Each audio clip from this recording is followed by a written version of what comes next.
Dice así la escritura: le dijeron sus discípulos, ahora sí estás hablando directamente, sin vueltas y ni rodeos. Ya podemos ver que sabes todas las cosas y que ni siquiera necesitas que nadie te haga preguntas. Por esto creemos que saliste de Dios. Les contestó Jesús, ¿hasta ahora me creen? Miren que la hora viene y ya está aquí, en que ustedes serán dispersados y cada uno se irá a su propia casa y a mí me dejarán solo. Sin embargo, solo no estoy, porque el Padre está conmigo. Yo les he dicho estas cosas para que en mí hallen paz. En este mundo afrontarán aflicciones, pero anímense. Yo he vencido al mundo. Padre, queremos apropiarnos de las verdades encerradas en esta palabra que salió de la boca de Jesús, para poder andar nosotros el camino de la fidelidad del Padre en Jesús, y no andar a tientas ni desorientados por la vida, sino con firmeza asumir tu proyecto para nosotros. Pero es necesario que las convicciones de Jesús sean parte de nuestro corazón. Padre, háblanos, te lo pedimos en el nombre de Jesús. Amén. Siéntense, iglesia.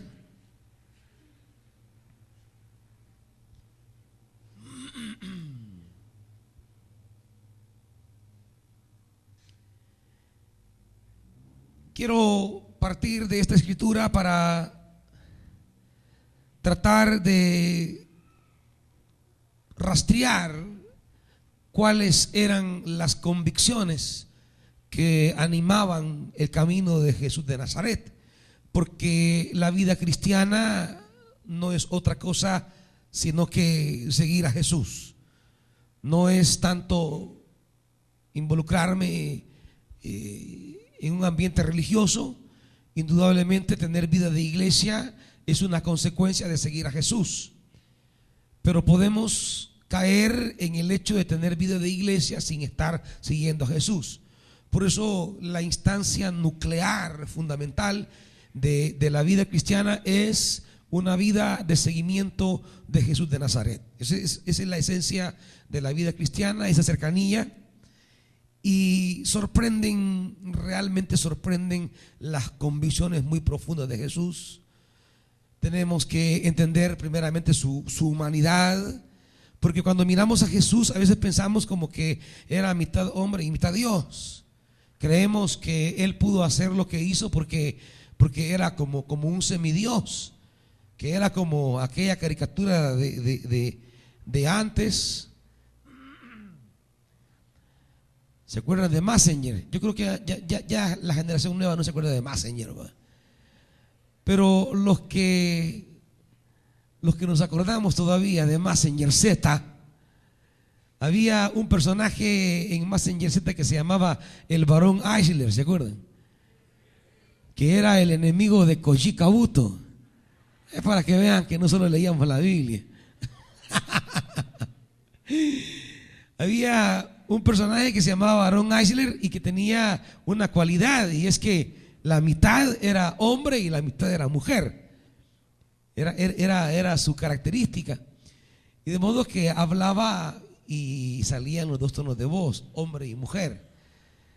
No podría explicar tal vez cómo era el resto, pero porque nunca lo vimos sin ropa, pero por lo menos se sabía que era mitad hombre y mitad mujer. Algunos pensamos que en la persona de Jesús había mitad Dios y mitad hombre. Y algunos creemos o tienen la idea en su mente que Él hizo cosas especiales cuando obraba su parte divina. Muchos creen que Jesús hacía obras milagrosas porque era en parte Dios. Y cuando hacía milagros era su parte divina, cuando tenía sed era su parte humana. Hay quienes piensan que así era como Jesús caminaba. Eso no es lo que la Biblia nos enseña. La Biblia no nos enseña a un personaje que era mitad Dios y mitad hombre en la Biblia. La Biblia nos enseña que Jesús de Nazaret, el hijo de José y María, era en su encarnación hombre, nada más. Era hombre. Quiero explicarles bien esto para llegar a Juan 17. Acompáñenme a Filipenses.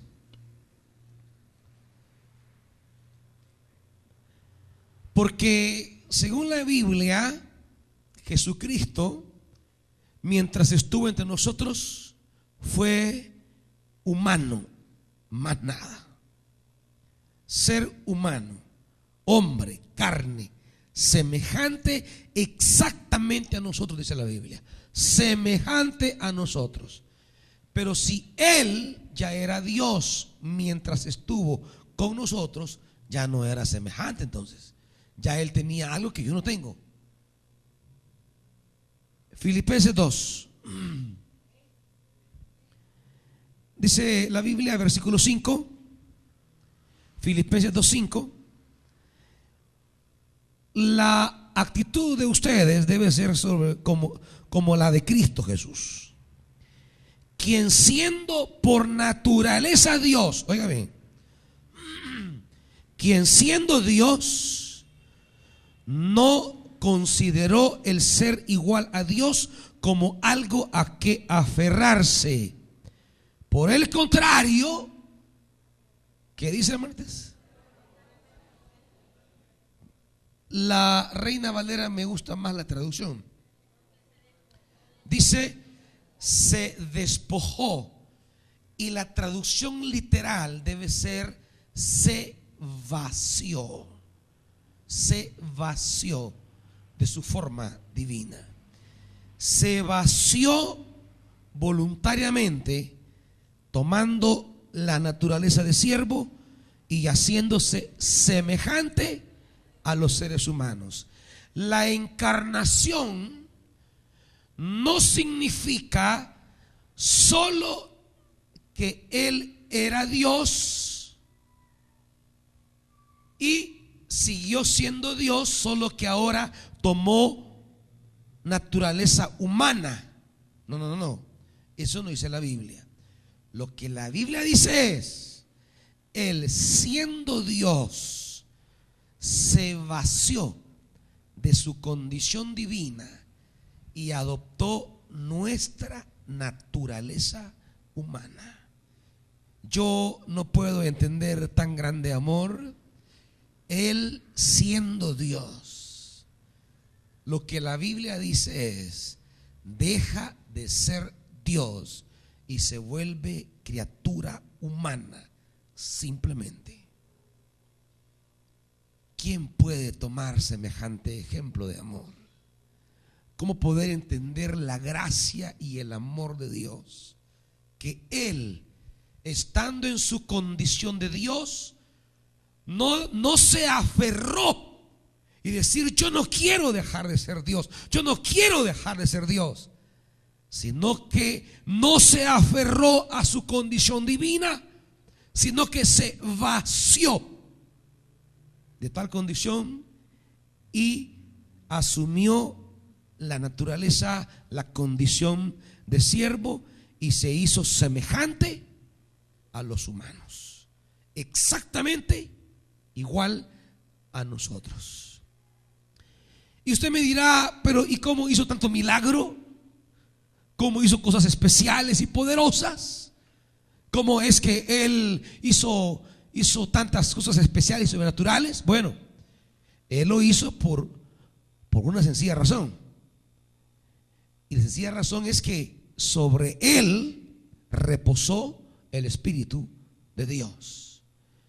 Todo lo que Jesús hizo, lo hizo por el poder, la presencia del Espíritu Santo. Por eso es que Él dice una palabra en Juan 14. Vayamos a Juan. Juan 14.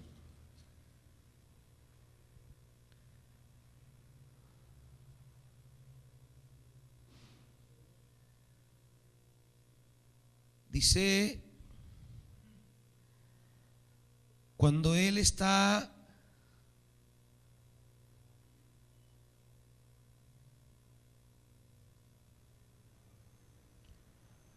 espérenme que ya me robaron el pasaje. Quiero el pasaje donde Jesús nos dice: ustedes harán cosas mayores que estas. Versículo 12, correcto. Juan 14, 12. Qué bárbaro, hermanitos. Dice Jesús, Juan 14, 12: ciertamente les aseguro que el que cree en mí, las obras que yo hago también él las hará. Y oiga esto: y aún las hará mayores, porque yo vuelvo al Padre. Las obras que yo hago ciertamente las hará, pero aún las hará mayores. Quiere decir que el espíritu que acompañó a Jesús de Nazaret es el espíritu que nos acompaña a nosotros en el seguimiento de Jesús. Significa, amados hermanos, al punto que quiero llegar es a este: no existe justificación alguna para que nosotros no podamos vivir el camino de fidelidad que Jesús de Nazaret vivió. Eso quiero decirles. Porque cuando hablamos de Jesús de Nazaret, como que nos escudamos en una idea mental que yace allí en el fondo de la conciencia, de creer que Él era Dios y por eso Él pudo perseverar, Él pudo mantenerse, Él pudo ser fiel, Él tenía convicciones especiales porque era Dios. Y lo que he querido decir en un primer término es: quítese esa idea, porque según la Biblia Él era un ser humano normal. Por tanto, el camino de fidelidad de Jesús es un camino viable, posible, caminable por nosotros. No nos escudemos detrás de una idea de creer: es que Jesús, porque Él era Dios, es que Él era el Hijo de Dios, es que Él tenía poder, es que Él aquí, es que Él... No. Todas esas solo son justificaciones mentales que no están en la Biblia, tras de las cuales queremos ocultar la flojera espiritual que muchas veces rodea nuestra vida. ¿Me van siguiendo, iglesia? Por eso quiero volver al pasaje que originalmente leímos, Juan 16. ¿Qué convicciones habían en Jesús que son las que debemos tomar nosotros a fin de poder experimentar una vida victoriosa? ¿Qué es lo que había en Jesús?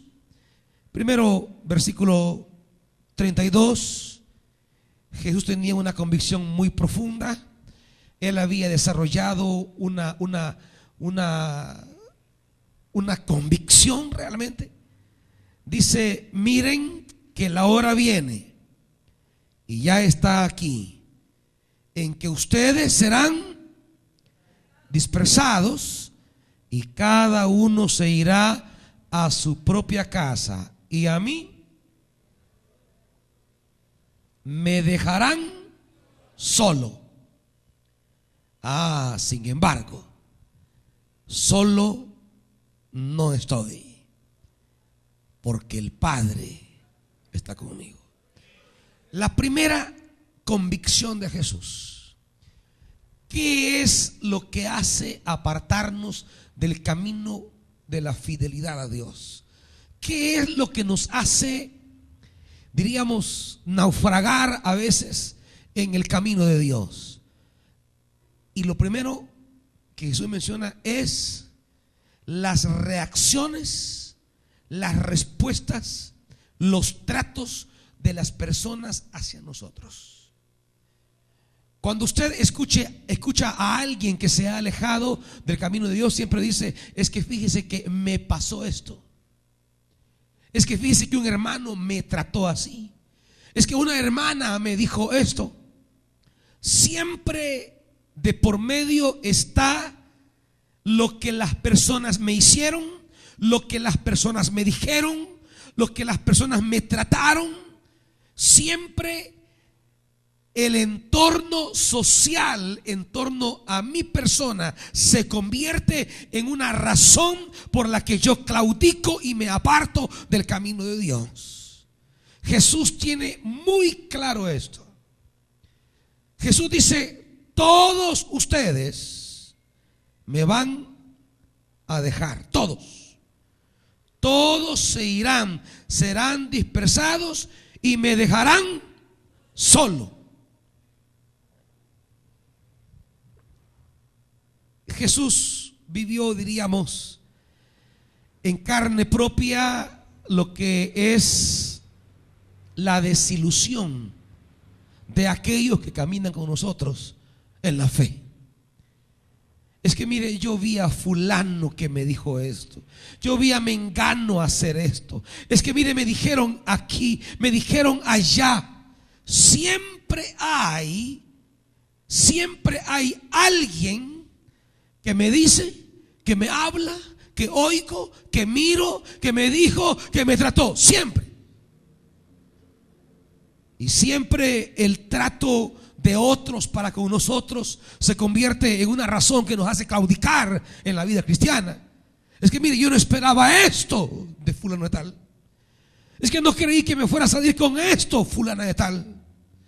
Es que no me imaginé que me dijeran así. Es que yo no creía esto de mengano.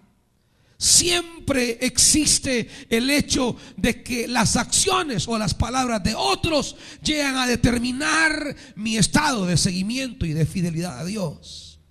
La primera convicción que Jesús tiene es: un día todos se irán y me dejarán solo. Pero Él dice: sin embargo, el Padre está conmigo y esto me basta. Yo quisiera que pudiéramos tener esa convicción de Jesús. Mire, más atrás en el capítulo 13,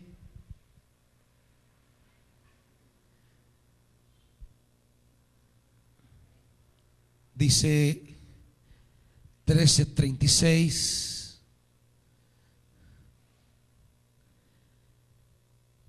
¿Y a dónde vas, Señor?, le dice Simón Pedro. ¿A dónde vas? A donde yo voy no puedes seguirme ahora, pero me seguirás más tarde, le dice Jesús. Y Pedro le insistió: Señor, ¿por qué no puedo seguirte ahora? ¿Y qué le dice?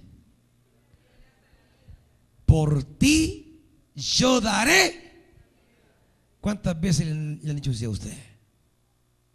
No, mi amor, es que yo por usted doy la vida. No, mi amorcito, es que mire, ay, ojalá me la toquen, yo por usted soy, me comprometo. No, yo por usted. ¿Cuántas promesas de los hombres han rodeado su corazón? Porque si usted se fija, muchas de las cosas que golpean el interior del ser humano tiene que ver con lo que otros le han dicho. Por eso la canción va: él me mintió, que es la favorita de muchas, que te ponen la peluca colocha de aquella, ¿cómo se llamaba? La que oían, hermanitas, ustedes, no se hagan. Sí, la cantaban, hombre. ¿Cuál es, hermana? La manda Miguel, dice el hermano. Ahí bien. ¿La quieren pasar a cantar? Bien. ¿Y cuántos van por la vida sufriendo el dolor y el pesar de lo que le dijeron y que no se cumplió? ¿Cuántas han visto y cuántos han visto la vida quebrarse delante de ellos porque lo que les habían dicho no lo cumplieron? Porque lo que tanto enfatizaron no fue así. ¿Y cuántos se llenan de una amargura profunda cuando ven los tratos, las mentiras que otros hicieron a su corazón? Pedro le dice: Señor, yo por ti hasta daré la vida. Si Jesús fundamenta su corazón ahí, miren, yo no digo que usted no va a creer, yo no digo que usted no va a creer en las personas, porque no es que nos vamos a volver incrédulos hacia todo y no le vamos a creer a nadie. Pero yo lo que le quiero decir es que Jesús tenía una cualidad: Él escuchaba a la gente, la que hablaba bien y la que hablaba mal de Él. Sin embargo, la vida de Jesús de Nazaret no estaba sustentada en lo que los hombres le prometían, le afirmaban o le declaraban. La columna vertebral de Jesús es esa frase sencilla cuando Él dice: el Padre está conmigo. El Padre está conmigo. Y es que miren, amados hermanos, si logramos establecer esa comunión que tenía Jesús con su Padre, que es posible porque el mismo Espíritu que conectó a Jesús con el Padre es el mismo Espíritu que nosotros hemos recibido. Hoy podemos tener esa misma comunión con Dios. Mire, Gálatas capítulo 4. Vamos rápido a esa Biblia, hermanitos. Por estar viendo el cartel de los sapos no viene la Biblia, ¿verdad? Gálatas 4. Dice la Biblia, Gálatas 4, versículo 6. Ustedes ya son hijos. Dios ha enviado a nuestros corazones el Espíritu de su Hijo que clama: Abba, Padre. El Espíritu de su Hijo que hemos recibido, que clama en nosotros: Abba, Padre. Abba, Padre. El Espíritu Santo es la persona que nos hace tener esa cercanía e intimidad con el Padre. La intimidad que guardaba Jesús con el Padre es la intimidad que hoy es posible para nosotros tener. Y quiero que entienda esto, porque la vida de muchos de ustedes en este momento puedan estar de alguna manera sustentadas en algunas promesas que les han hecho. Oiga bien, yo no sé cuántos están aquí y les han dicho después de una campaña electoral: mira, trabaja en la campaña porque si ganamos ya tenés tu puesto en la alcaldía. Y usted está ahorita, ¿verdad? Ay, esa palabra que me dieron, esa es mi confianza ahorita. Y de repente van a pasar 15 días y no le van a dar nada. Y de repente usted va a ir donde el coordinador que me dijo, y cuando usted llega, no, fíjese que ya todo está dado. ¿Cómo se va a sentir usted cuando vea esa palabra quebrada? O le dijo el novio: mi amor, nos vamos a casar. Y usted llega, ¿y cuándo, mi amor? El 4 de agosto. Y usted, desde que le dijeron eso, el 4 de agosto, y no se aguanta porque ya el 4 de agosto, y el 4 de agosto, y el 4 de agosto, y usted, y ya viene el 4, y ya viene el 4. Llegó el 4 de agosto, pero no llegó el novio. Pregunto, ¿cómo se va a sentir? ¿Cuántas de nuestras vidas están sustentadas sobre promesas humanas? Porque normalmente todos vamos por la vida y las personas nos van dando sus palabras, sus promesas. El problema es este: muchos van llenando su vida de sinsabores, de rencores y de molestias porque ellos pusieron su existencia sobre esa palabra que se les dio. Pero el problema con el ser humano es que casi siempre falta a esa palabra. Ahora, la pregunta es: nosotros, en nuestra vida de seguir a Jesús, en nuestra vida de caminar con Dios, ¿seremos capaces de poder colocar nuestra vida sobre una base sólida que es la comunión con el Padre? De tal manera que si este o aquel partido no me cumple, yo sigo claro que el Padre está conmigo y eso me basta, y el Padre hará cosas que el partido no puede hacer. Esto significa que si el hombre o la mujer me falla y su palabra no se cumple, mi corazón está firme en el Padre, porque el Padre me dará lo que el hombre y la mujer no podía darme. La pregunta es: ¿tengo yo esa convicción de Jesús de decir el Padre está conmigo? De modo que me lleguen a decir lo que me lleguen a decir, me hagan lo que me hagan, vea lo que vea, me hablen como me hablen, me dejen o no me dejen, yo pueda decir: sigo adelante porque el Padre está conmigo. ¿Me oyen, hermanos? Jesús no era un superhombre, no era un semidios. Él solo desarrolló convicciones. Y una convicción fue: aunque todos me dejaren, el Padre está conmigo. Pero claro, esto implicaba para Jesús esa comunión con el Padre. Él buscaba al Padre. Él buscaba los momentos de oración. Él buscaba la entrega. Él buscaba esa intimidad con el Padre. ¿Y sabe cuál es el problema nuestro?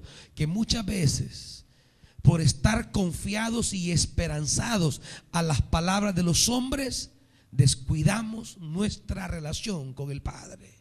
Imagínense que Pedro le dice: Señor, yo por ti daré la vida. Y Jesús: pues sí, tengo a Pedro de apoyo, así que no voy a ir ahora a la montaña hoy. ¿Para qué voy a subir al monte? De todas maneras, Pedrito está aquí conmigo. No, yo para qué voy a orar si me ha dicho mi tío que me va a mandar a Estados Unidos, así que agarrémosle la suave. No, si se acaba de ir y él me dijo: yo te voy a mandar todo. Y campa, va. Cuando nosotros a veces ponemos la vida en las promesas que los hombres nos han dado, a veces comenzamos a descuidar la relación de nuestra vida con Dios, porque estamos esperanzados en lo que el ser humano nos dijo. ¿Y saben cuándo es que se hunde nuestra vida?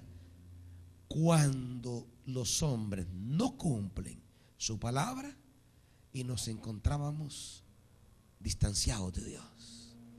Porque miren, usted, si le hacen promesa, créala. Le dicen una palabra, acéptela. Le dicen: yo te voy a dar esto, recíbalo.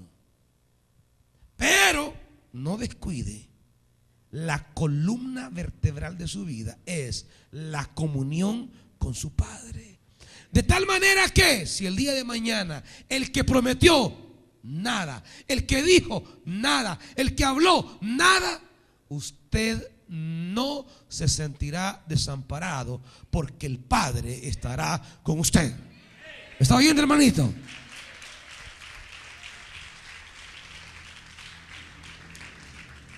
Por eso Jesús dice: todos se dispersarán, se irán todos a su casa y me dejarán solo, pero no estaré solo. Mi Padre está conmigo. Y eso es suficiente, hermanitos. Eso es suficiente, porque nos puede pasar lo peor. Lo peor nos puede pasar. Pero si el Padre está con nosotros, el Padre puede hacer cosas que los hombres no pueden hacer. Vea más adelante, capítulo 19.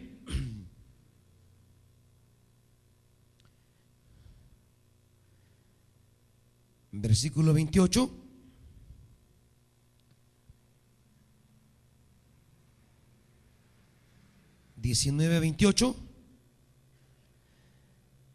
Después de esto, como Jesús sabía que todo había ya terminado y para que se cumpliera la escritura, dijo: tengo sed. Había allí una vasija llena de vinagre, así que empaparon una esponja en el vinagre, la pusieron en una caña, se la acercaron a la boca, y al probar el vinagre, Jesús dijo: todo se ha cumplido. Y luego inclinó la cabeza y entregó el espíritu, que es una manera de decir: murió. Murió. Lo peor que le pudo haber pasado ha ocurrido. Pero lo peor que le pudo haber pasado no es la muerte. Lo peor que le puede pasar a un ser humano es descuidar su comunión con el Padre.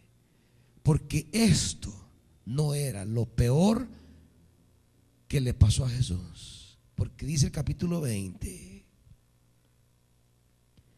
versículo 1: el primer día de la semana, muy de mañana, cuando todavía estaba oscuro, María Magdalena fue al sepulcro y vio que habían quitado la piedra que cubría la entrada. Así que fue corriendo a ver a Simón Pedro y al otro discípulo a quien Jesús amaba, y le dijo: se han llevado del sepulcro al Señor y no sabemos dónde lo han puesto.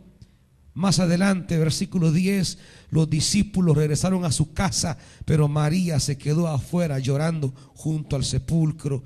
Y mientras lloraba, se inclinó para mirar dentro del sepulcro y vio a dos ángeles vestidos de blanco sentados donde había estado el cuerpo de Jesús, uno a la cabecera y otro a los pies. Y le preguntaron los ángeles: mujer, ¿por qué lloras? Es que se han llevado a mi Señor y no sé dónde lo han puesto, le respondió ella. Y apenas dijo esto, volvió la mirada y ahí vio a Jesús de pie, aunque no sabía que era él. Y Jesús le dijo: ¿por qué lloras, mujer? ¿A quién buscas? Ella, pensando que se trataba del que cuida el huerto, le dijo: Señor, si usted se lo ha llevado, dígame dónde lo ha puesto y yo iré por él. Y María, le dijo Jesús. Ella se volvió y exclamó: Raboni, que en arameo significa maestro. Y mire la respuesta de Jesús: suéltame, porque todavía no he vuelto al Padre. Más bien ve a mis hermanos y diles: vuelvo a mi Padre, que es Padre de ustedes, a mi Dios, que es Dios de ustedes. ¿A donde quién vuelve Jesús? Al Padre.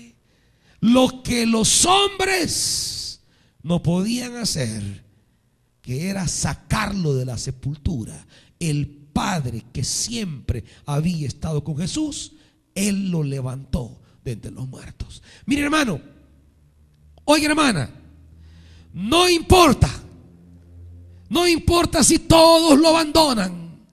No importa si a raíz del rechazo humano usted queda sumido en la mayor profundidad. Si usted mantiene su relación con Dios, el Padre lo sacará de la sepultura más profunda. No se angustien. No es aquello de que no me cumplieron, no me lo dieron, no me confirmaron, y usted entra en ese dolor, en esa congoja, en esa angustia, en ese odio. Si Dios camina con usted, óigame bien, si Dios camina con usted, aunque todos la dejen, aunque todos lo dejen, su Padre lo levantará de donde usted esté. Esa era la convicción más profunda de Jesús. Todos se podrán ir y me podrán dejar solos, y podrá el mundo hacerme lo que quiere, pero mi Padre está conmigo. Y como consecuencia viene lo segundo. Volvamos al capítulo 16. la segunda convicción. El Padre está conmigo. Ahora vayamos al 33. Estoy en el capítulo 16. Yo les he dicho estas cosas para que en mí hallen paz. En este mundo afrontarán aflicciones, pero anímense. ¿Qué dice? Yo he vencido, aunque todavía no lo había hecho. ¿Me oyen? Todavía no había dado el pase victorioso de la resurrección. Pero como él sabe que el Padre está con él, la segunda convicción es: yo he vencido. Es que esto es lo maravilloso, hermanos. Cuando la primera convicción, no importa si todos me dejan, mientras el Padre esté conmigo, yo no estoy solo.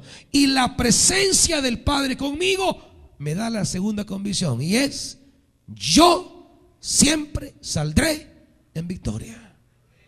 Siempre.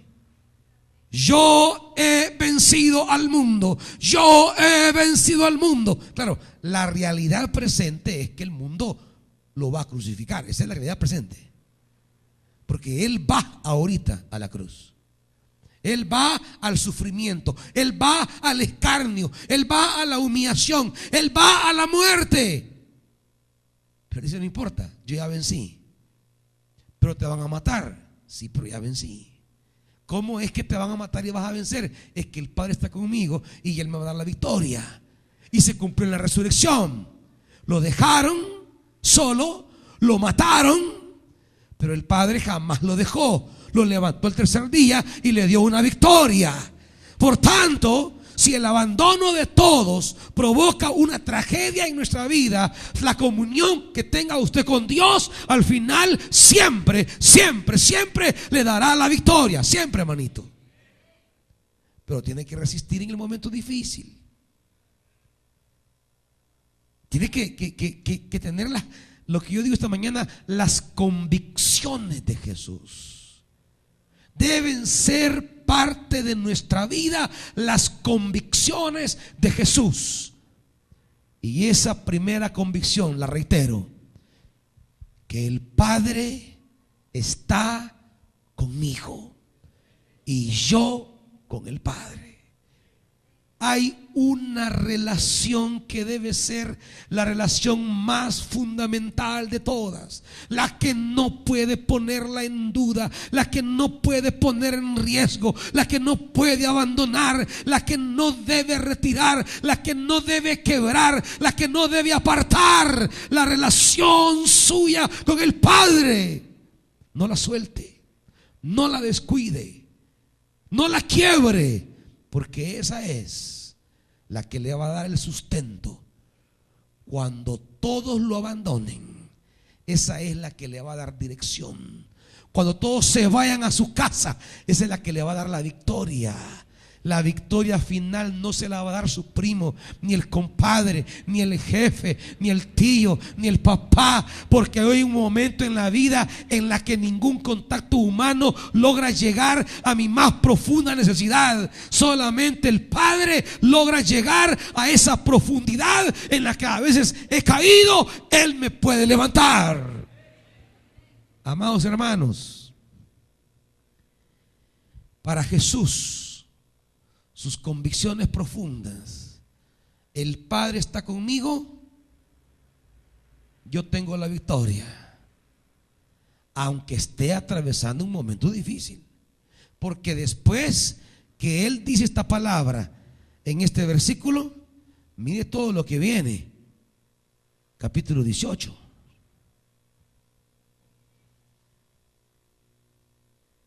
Mire todo lo que viene. Viene el arresto. ¿Está conmigo ahí? Capítulo 18. El arresto. Después, versículo 12, lo llevan donde Anás. ¿Me va siguiendo? Del 15 en adelante, ¿qué pasa? Pedro niega a Jesús. Del 19 en adelante, lo llevan ante el sumo sacerdote. Y no crea que para darle un premio. ¿Qué le dan? Versículo 22. ¿Qué le dan? Bofetadas. ¿Y cómo lo llevan en el 24? Atado. ¿Qué pasa del 25 al 27? ¿Ah? Pedro vuelve. Oiga todo lo que va pasando. Pero él dice: yo he vencido. ¿Cómo es que él dice con convicción antes: yo he vencido? Si esto es lo que está pasando. Y luego dice más, del 28 en adelante, ¿qué pasa con Jesús? Lo llevan donde Pilato. Del 19 en adelante, la sentencia, solo lee el 19:1. Mire, Pilato tomó entonces a Jesús y mandó que y después los soldados tejieron una corona de espinas, se la pusieron en la cabeza, lo vistieron con un manto de púrpura. El 3, lo bofeteaban y le decían: oh rey. Y sigue diciendo todo lo que le pasa. ¿Qué piden para él en el 15? ¿Ah? 19:15, hermanitos. Dígalo duro. ¿Qué pidieron para él? Crucifixión. ¿Qué pasó con la ropa de Jesús? Versículo 23. La partieron en 4 pedazos. Tomaron la túnica, la rifaron y se repartieron la ropa. ¿Qué le pasa a Jesús en el versículo 34?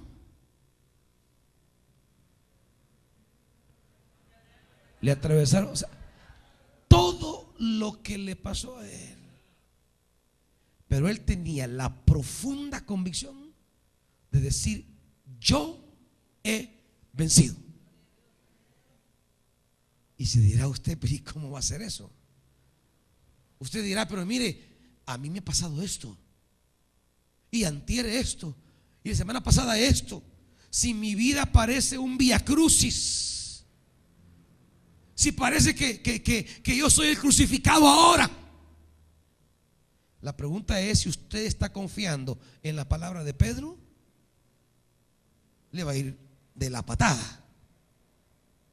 Si confió en la palabra de Judas, le va a ir mal.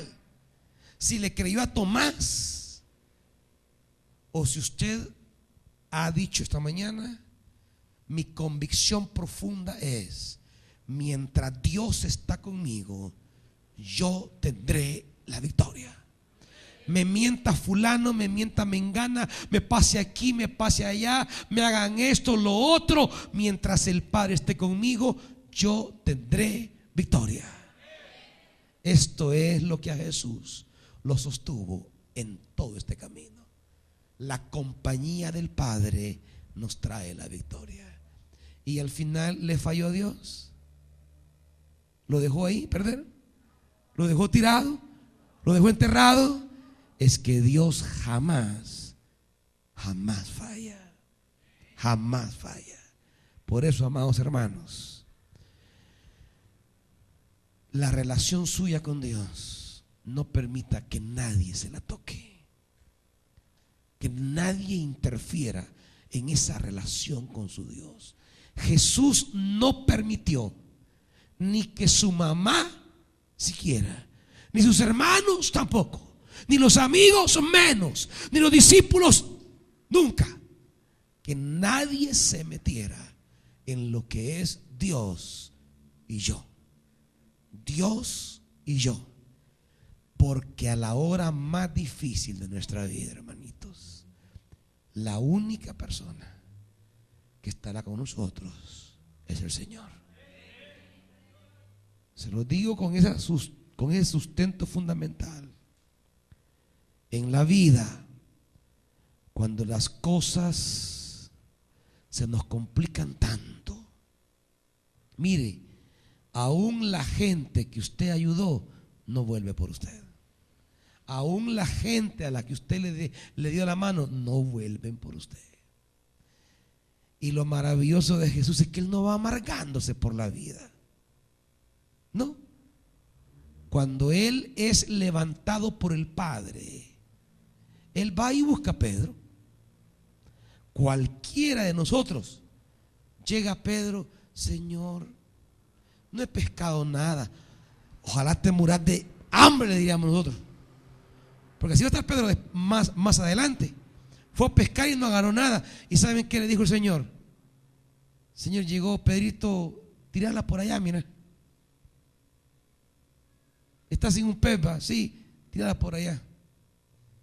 El Señor llegó a darle a Pedro una pesca milagrosa. ¿Había rencor en él? No.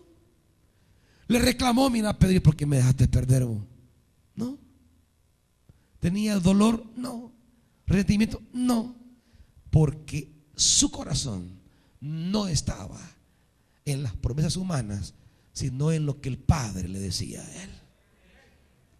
Y cuando el Padre lo honró, lo levantó y lo exaltó, lo que él hizo fue hacerle un bien a Pedro.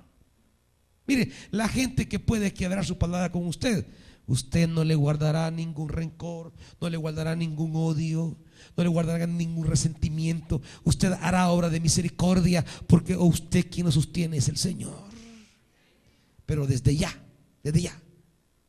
haga del Padre su mejor compañía, porque es el Padre quien le dará la victoria. Amén, hermanitos. Pónganse de pie, iglesia.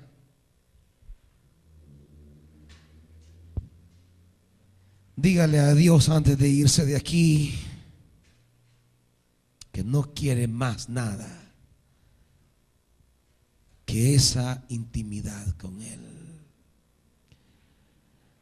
Dígale al salir de aquí que por encima de cualquier relación, más que la relación con su cónyuge, con sus hijos, con sus amigos, con el novio, con la novia, la relación que más le importa es la relación con Él. Dígaselo en esta hora. Y dígale a Él que ninguna relación ocupe jamás mi relación contigo. Dígale a Él.